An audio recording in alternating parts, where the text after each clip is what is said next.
MD Lakshmanan ಸಂಪಂಗಿಯವರು 4 ಜನ ನಮ್ಮ ರಾಜ್ಯದ ಉಸ್ತುವಾರಿಗಳು ನಮ್ಮ ರಾಷ್ಟ್ರೀಯ ಪ್ರಧಾನ ಕಾರ್ಯದರ್ಶಿಗಳಾದ ಅಗರ್ವಾಲ್ ಸಾಹೇಬರನ್ನ ಭೇಟಿ ಮಾಡಿ ರಾಜ್ಯದ ಭಾರತೀಯ ಜನತಾ ಪಾರ್ಟಿ ಸಂಘಟನೆ ಬಗ್ಗೆ ನಾವು ಚರ್ಚೆ ಮಾಡಿದ್ವಿ। ರಾಜ್ಯದಲ್ಲಿ ಕಾಂಗ್ರೆಸ್ ಸರ್ಕಾರ ಕಳೆದ 2 ವರ್ಷ ಅಧಿಕಾರಕ್ಕೆ ಬಂದಂತ ಕಾಂಗ್ರೆಸ್ ಸಂಪೂರ್ಣವಾಗಿ ವಿಫಲವಾಗಿದೆ। ಮೂಢ ವಾಲ್ಮೀಕಿ ಅಧಿಕಾರಿಗಳ ವರ್ಗಾವಣೆಯಲ್ಲಿ ಭ್ರಷ್ಟಾಚಾರ ಮತ್ತು ಬಾಣಂತಿಯರ ಸಾವು, 111 ಜನ ನವಜಾತ ಶಿಶುಗಳ ಸಾವಾಗಿದೆ। ರಾಜ್ಯದಲ್ಲಿ ಸರ್ಕಾರ ಸಂಪೂರ್ಣ ವಿಫಲವಾಗಿದೆ।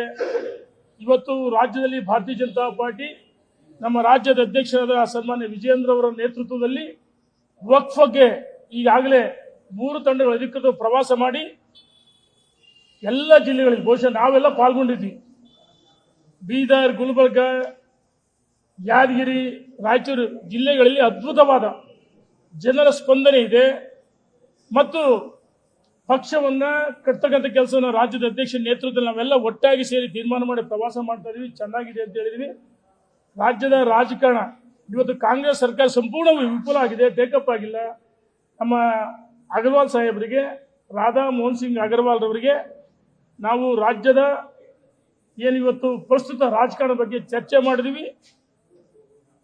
ಮುಂಬರುವ ದಿನಗಳಲ್ಲಿ ಕಾರ್ಯಕರ್ತ ಚುನಾವಣೆ ಬರುತ್ತೆ, ಜಿಲ್ಲಾ ಪಂಚಾಯತಿ, ತಾಲೂಕ್ ಪಂಚಾಯತಿ, ಮಹಾನಗರ ಪಾಲಿಕೆ, ನಗರಸಭೆ, ಪಟ್ಟಣ ಪಂಚಾಯತಿ, ಪುರಸಭೆ, ಆ ನಿಟ್ಟಿನಲ್ಲಿ ನಾವೆಲ್ಲ ಒಟ್ಟಾಗಿ ಸೇರಿ ಪಕ್ಷವನ್ನ ಕಟ್ತಕ್ಕಂಥ ಕೆಲಸವನ್ನು ಮಾಡ್ತೀವಿ।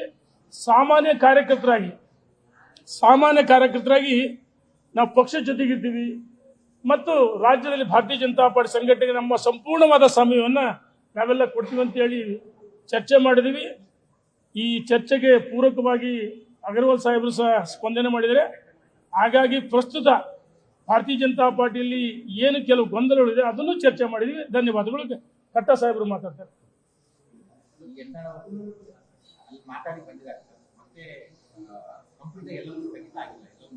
ನೋಡೋಣ, 4 ಗೋಡೆ ಮಧ್ಯೆ ನಮ್ಮ ಭಾವನೆಗಳಲ್ಲ, ಈ ರಾಜ್ಯದ ಕಾರ್ಯಕರ್ತರ, ಮುಖಂಡರ ಮತ್ತು ಪ್ರಜ್ಞಾವಂತ ಮತದಾರರು, ರಾಜ್ಯದಲ್ಲಿ ಕಾಂಗ್ರೆಸ್ ಸರ್ಕಾರ ವಿಫಲವಾಗಿದೆ, ಭಾರತೀಯ ಜನತಾ ಪಾರ್ಟಿ ಸರ್ಕಾರ ಅಧಿಕಾರಕ್ಕೆ ಬರಬೇಕು, ವಿಜಯೇಂದ್ರ ಒಳ್ಳೆ ಕೆಲಸ ಮಾಡ್ತಾರೆ, ಸಂಘಟನೆ ಮಾಡ್ತಿದ್ದಾರೆ, ಸನ್ಮಾನ್ಯ ಯಡಿಯೂರಪ್ಪನವರು ಈ ರಾಜ್ಯದಲ್ಲಿ ಭಾರತೀಯ ಜನತಾ ಯಾರು ಏನ್ ಬೇಕಂತ ಹೇಳಿ ಪಕ್ಷವನ್ನು ಕಟ್ಟಿದ್ದವ್ರೆ, ಬೆಳೆಸಿದ್ದವ್ರೆ।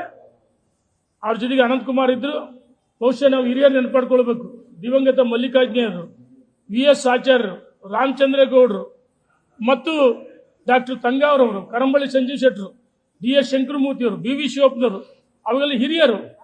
ಅವರ ಯಡಿಯೂರಪ್ಪ ಜೂನಿಯರ್ ಅಂತ ನೋಡಲಿಲ್ಲ, ಯಡಿಯೂರಪ್ಪನವರು 45 ವರ್ಷ ವಯಸ್ಸಾಗಿದ್ದು, ಅವರ ಶ್ರಮ, ಅವರ ಸಂಪೂರ್ಣ ಶಕ್ತಿಯನ್ನು ದಾರಿ ಎರೆದು ಯಡಿಯೂರಪ್ಪನವರು ಪಕ್ಷವನ್ನು ಕಟ್ಟೋದಕ್ಕೆ ಅವರು ಸಂಪೂರ್ಣ ಸಹಕಾರ ಕೊಟ್ಟರು। ವಿಜಯೇಂದ್ರ ಅವರ ವಯಸ್ಸು ಮುಖ್ಯ ಅಲ್ಲ, ಅನುಭವ ಮುಖ್ಯ, ಸಾಮರ್ಥ್ಯ ಇದೆ, ಪಕ್ಷವನ್ನು ಕಟ್ತಾರೆ, ರಾಜ್ಯದಲ್ಲಿ ಅಧಿಕಾರಕ್ಕೆ ಬರುತ್ತೆ ಮತ್ತು ರಾಜ್ಯದ ಉದ್ದಕ್ಕೆ ಸನ್ಮಾನ್ಯ ವಿಜಯೇಂದ್ರ ಅವರು ಕಾರ್ಯಕರ್ತರ, ಮುಖಂಡರ ಭಾವನೆಗಳನ್ನ ನಾವು ನಮ್ಮ ಏನು ರಾಜ್ಯದಲ್ಲಿ ಗೊಂದಲ ಮೂಡಿಸ್ತಾರೆ, ಅವರ ಹೆಸರಲ್ಲಿ ಇಚ್ಛೆ ಪಡಲ್ಲ, ಗೊಂದಲ ಮೂಡಿಸಿದರೆ ಅವರಿರೋದು 5-6 ಜನ, ಸಂಪೂರ್ಣವಾಗಿ ಮನವರಿಕೆ ಮಾಡಿಕೊಟ್ಟಿದ್ದೀವಿ। ಧನ್ಯವಾದಗಳು।